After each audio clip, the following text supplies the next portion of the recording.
The most senior, one of the most senior journalist and analyst Koteswararao గారు ఉన్నారు.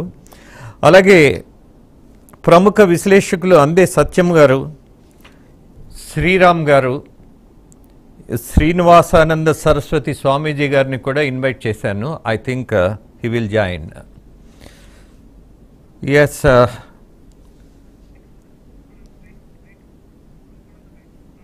మీకు ఒక్కసారి ఈ స్వరూపానంద బైట్ ప్లే చేసిన తర్వాత చర్చలోకి వెళదాం. అది చూపిస్తాను. ఈరోజు నేను చంద్రబాబుని ఏదో కొత్తగా పొగుడుతున్నాను అనుకోవద్దు. ఎందువలంటే అప్పుడు ముఖ్యమంత్రి అయినప్పుడు కూడా చంద్రబాబు గెలవాలని, అప్పుడు మురళీమోహన్ రాజమండ్రి ఎంపీగా ఉన్నప్పుడు నేనే అప్పుడు రాజమండ్రిలో చాలా పెద్ద సభలు పెట్టి సాధువులందరినీ పిలిచి, చిలుకూరి ఏదో అనుకుంటాను ఆయన కళ్యాణ మండపం, మురళీమోహన్ గెలిపించడానికి సాయశక్తిలా ప్రయత్నం చేశాను. అప్పుడు గెలవాలని, గెలిచినప్పుడు నేనే స్టేట్మెంట్ ఇచ్చా, చంద్రబాబు గెలవడం చాలా సంతోషం. అందువల్ల ఎవరితోటి మాకు విభేదాలు ఉండవు.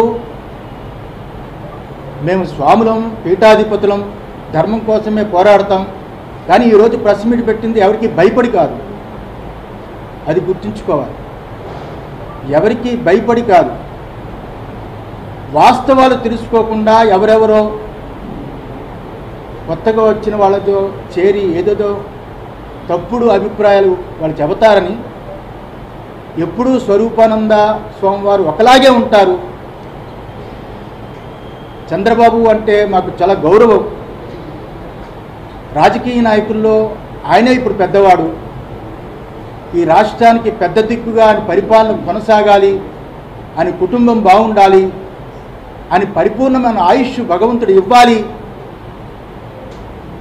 ఈసారైనా దేవాదాయ ధర్మాదాయ శాఖ టీటీడీ చాలా గొప్పగా పరిపాలన జరగాలి అని మనస్ఫూర్తిగా ఆశీర్వదించడానికి. ఎస్ శ్రీరామ్ గారు, ఒక విషయం, ఆయన పేరేమిటో నాకు అక్కర్లేదు, ఆయన ఎవరో కూడా అక్కర్లేదు. బట్ ఆయన డిక్లేర్ చేసినటువంటి అనేకమైనటువంటి కామెంట్స్ ఉన్నాయి, రిపోర్ట్స్ ఉన్నాయి, అభిప్రాయాలు ఉన్నాయి. దాని మీద నాకు తీవ్రమైనటువంటి అభ్యంతరం ఉంది. ఆ అభ్యంతరం ఎందుకు వస్తుంది అని అంటే, మనందరికీ ఒక సామాజికమైన బాధ్యత ఉంటుంది కాబట్టి దాని మీదే 100% రియాక్ట్ అవ్వాలి అని ప్రజలను కూడా నేను అభ్యర్థిస్తున్నా.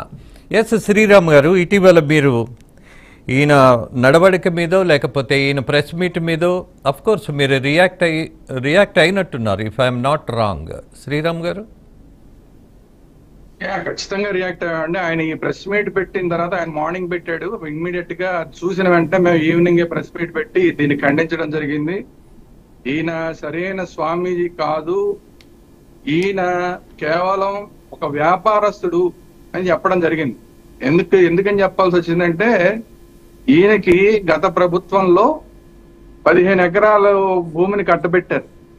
అది కూడా కోట్ల రూపాయలు విలువ చేసే భూమిని కట్టబెట్టారు, కేవలం ₹1,00,000 కట్టబెట్టారు. అయినప్పటికీ కూడా దాని మీద మాకు పెద్దగా అభ్యంతరం లేదు. కారణం ఏంటంటే, హిందూ ధర్మం కోసం ఏ ప్రభుత్వం అయినా కూడా ఏమైనా కొంత హెల్ప్ చేస్తానంటే సంతోషించే వాళ్ళలో మేము ఉంటాం. బట్ ఈయన ఏం చేశాడంటే, దాన్ని అది ఒక వేద పాఠశాలకో లేకంటే ఈ వేదిక యూనివర్సిటీకో గోశాలకో లేదంటే అక్కడ ఒక టెంపుల్ కట్టడానికో అట్లాంటి ధార్మిక కార్యక్రమాలకి ఉపయోగించాల్సిన ప్రాంతాన్ని ఈయన నేను కమర్షియల్ గా వాడుకుంటాను, నాకు పర్మిషన్ ఇవ్వండి అని చెప్పి మళ్ళీ అదే ప్రభుత్వానికి, ఆయన చెప్పు చేతుల్లో నడుస్తున్నది కాబట్టి ఆ ప్రభుత్వానికి, గత ప్రభుత్వం ఆ ప్రభుత్వానికి మళ్ళీ అప్లికేషన్ పెట్టాడు. అక్కడ నాకు అబ్జెక్షన్ ఉంది. సో ఆయనే చెప్పుకున్నాడు ఏంటంటే, నేను కమర్షియల్ స్వామీజీని, ఎందుకంటే నాకు ధార్మిక కార్యక్రమం కోసం ఇచ్చిన స్థలాన్ని కమర్షియల్ చేయమని అడిగాడు అంటేనే నేను ఆయనే చెప్పుకున్నాడు నేను కమర్షియల్ స్వామీజీ అని. సో ఇట్లాంటి కమర్షియల్ స్వామీజీలని ఎట్టి పరిస్థితుల్లోనే యాక్సెప్ట్ చేసే అవకాశమే లేదు. కాబట్టి ఈయన్ని నేను చెప్పడం జరిగింది, కాషాయ వనంలో ఒక కలుపు మొక్క ఈయన అని చెప్పడం జరిగింది ఆ రోజు ప్రెస్ మీట్ లో. అయితే అంత మాత్రం చేత స్వామీజీలందరూ కూడా ఇలా ఉంటారని కాదు. ధార్మికంగా అనేక కార్యక్రమాలు జరుగుతూ ఉంటాయి, దేవీ దేవతలకి సంబంధించిన విషయాలు జరుగుతూ ఉంటాయి. అది హిందువులకి నమ్మకాలు ఉంటాయి. ఆ నమ్మకాలు భగవంతుడికి ఆయన పూజ చేసే దేవీ దేవతలైనా సరే, వేరే వాళ్ళు పూజ చేసే దేవీ దేవతలైనా సరే, అందరికీ కూడా కొన్ని మహిమలు ఉంటాయి, ఆ మహిమలకి ప్రూఫ్స్ కూడా అనేక సందర్భాల్లో కనబడుతూ ఉంటాయి. సో అది నమ్మకానికి సంబంధించిన విషయం, దాని మీద నాకేం అభ్యంతరం లేదు. కాబట్టి ఏంటంటే ఆయన చేసిన వేషాలు ఏవైతే ఉన్నాయో వాటి మీద మాకు అభ్యంతరం. ఆ కమర్షియల్ చేయమని అడగటం అనేది పూర్తి స్థాయి అభ్యంతరం. అది కాకుండా ఈయన ఇప్పుడు మీరు చూపిస్తున్నారు, ఆయన మాజీ ముఖ్యమంత్రికి జగన్మోహన్ రెడ్డి గారిని ఎలాగ కౌగిలించుకుని ముద్దులు పెట్టుకుని ఎలా చేస్తున్నాడో చూపిస్తున్నారు మీరు. అయితే ఈయన సామాన్య పరిస్థితుల్లో ఆయన ఆశ్రమానికి వెళ్తే ఎవరిని దగ్గరికి రానివాడు, ముట్టుకునేవాడు. ఆయన దూరం దూరం దూరం దూరం అని చెప్పి ముందే శిష్యులే చెప్పేస్తారు దూరం దూరం దూరం అని. సో ఆయన పెద్ద మడి ఉంటుంది, సరే ఓకే, నాకే దానికి కూడా అభ్యంతరం లేదు. మామూలు పరిస్థితుల్లో ఆయనకి మడి ఆచారం వ్యవహారం ఉంటే నాకేం అభ్యంతరం లేదు. బట్ ఏంటంటే ఈయన ఒకళ్ళతో ఒకలాగా ఉంటున్నాడు, ఒకళ్ళతో ఒకలాగా ఉంటున్నాడు. నిజంగా పూర్తి స్థాయిలో అదే దీక్షలో ఉంటే, మడిగా ఉంటే అందరిని ముట్టుకోకుండా ఆయన దీక్షలో ఆయన ఉంటే కనుక నాకేం అభ్యంతరం లేదు. బట్ ముఖ్యమంత్రి రాగానే, అది కూడా ఆయన ఒక క్రిస్టియన్ ముఖ్యమంత్రి, ఆయన రాగానే ఈయన ఎదురెళ్ళి కావలించేసుకుని ముద్దులు పెట్టేసుకుని తలకి రుద్దేసుకుని ఇన్ని కార్యక్రమాలు చేసేవాడు ఖచ్చితంగా దొంగ స్వామీజీని అవుతాడు. ఎందుకంటే ఈయన దీక్ష దొంగ దీక్ష. మిగతా వాళ్ళని ముట్టుకోనియకుండా ఈయన్ని మాత్రం ముట్టుకోవడం, ఈయనే ముట్టుకుని, ఆయన ముట్టుకోవడం కాదు, ఈయనే ముట్టేసుకుని, ఈయనే కావలించేసుకుని, ఈయనే ముద్దులు పెట్టేసుకుని ఇన్ని చేస్తున్నాడంటే ఇది దొంగ దీక్ష. సో ఇలాంటి దొంగ దీక్షలు చేసే వాళ్ళ మీద నాకు ఖచ్చితంగా అభ్యంతరాలు ఉన్నాయి కాబట్టి విమర్శించడం జరిగింది. అది కాకుండా ఈయన గతంలో ఇదే జగన్మోహన్ రెడ్డి గారిని తీసుకెళ్లి నేను ఋషికేశ్లో గంగలో ముంచి తేల్చాను, 3 సార్లు ఉంచాను, ఈయన హిందూ అయిపోయాడని చెప్పి ఒక కలరింగ్ ఇచ్చారు అప్పట్లో. సో అది నమ్మి ఓ జగన్మోహన్ రెడ్డి గారు కూడా హిందూ అయిపోయినట్టున్నాడు, ఈయన ఇంకా మనకి ఇంకేమిటని చెప్పి మొత్తం హిందువులందరూ కూడా గంపగుత్తగా ఈ స్వామీజీ చేసిన దాన్ని నమ్మి జగన్మోహన్ రెడ్డి గారికి ఆ రోజు ఓట్లు వేయడం జరిగింది.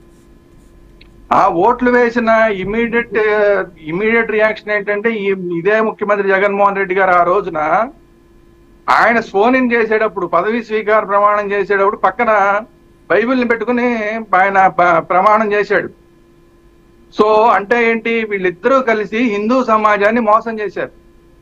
అది తీవ్రమైన ఆక్షేపణ. సరే అది అయిపోయింది కదా అనుకుంటే ఇప్పుడు మళ్ళీ మొన్న ప్రెస్ మీట్ పెట్టి మేమంతా హిందూ సమాజం కోసమే ఉన్నాం, హిందువుల్ని ఉద్ధరించడానికి, ధర్మాన్ని ఉద్ధరించడానికి ఉన్నామని చెప్పి మాట్లాడాడు.